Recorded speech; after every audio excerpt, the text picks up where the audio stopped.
నేను ఇదే మాట మాట్లాడాను. వలసవాదం పొంచి ఉన్న పులి లాంటిది. అది అదను చూసి మన మీద లంఘించడానికి ప్రయత్నం చేస్తూ ఉంటారు. ఇవాళ తెలంగాణలో అటువంటి ఒక అదను కలిగిన కాలం వాళ్ళకి కలిసి వస్తున్నది. ఏంటివి ఇప్పుడు మనం ప్రతీకలు చూసినాం. రోషాయ విగ్రహం వస్తున్నది. తర్వాత మన తెలంగాణ ఉద్యమ చరిత్ర మన పాఠాల నుంచి పోతున్నది. తెలంగాణ లేకుండా భారతదేశ పటం తయారవుతున్నది.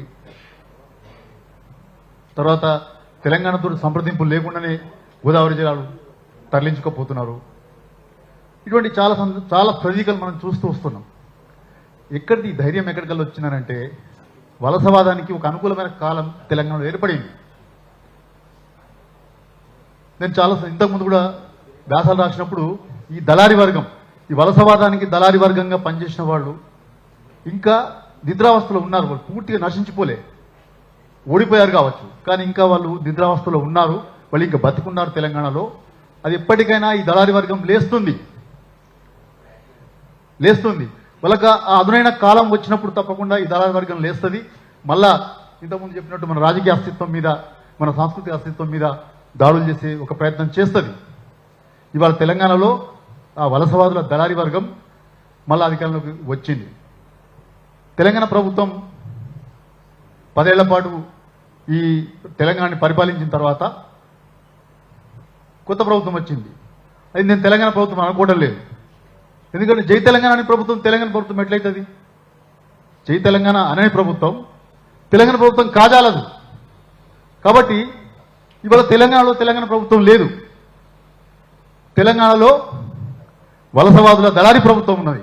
కాబట్టి ఇవాళ ఇటువంటివన్నీ చోటు చేసుకుంటున్నాయి.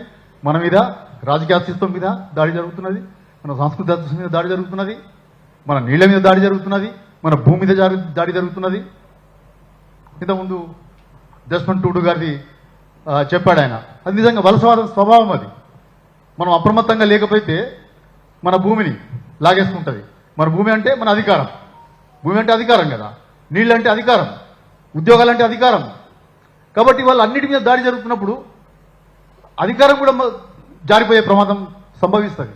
కాబట్టి ఇవాళ తెలంగాణ సమాజం ఈ దళారీ వర్గం యొక్క దళారీ స్వభావానికి వ్యతిరేకంగా ఈ దళారీ వర్గం చేస్తున్నటువంటి దాడులకు మనం అప్రమత్తంగా ఉండి మన రాజకీయ అస్తిత్వాన్ని, మన సాంస్కృతిక అస్తిత్వాన్ని తప్పనిసరిగా కాపాడుకోవాల్సిన అవసరం ఉన్నది.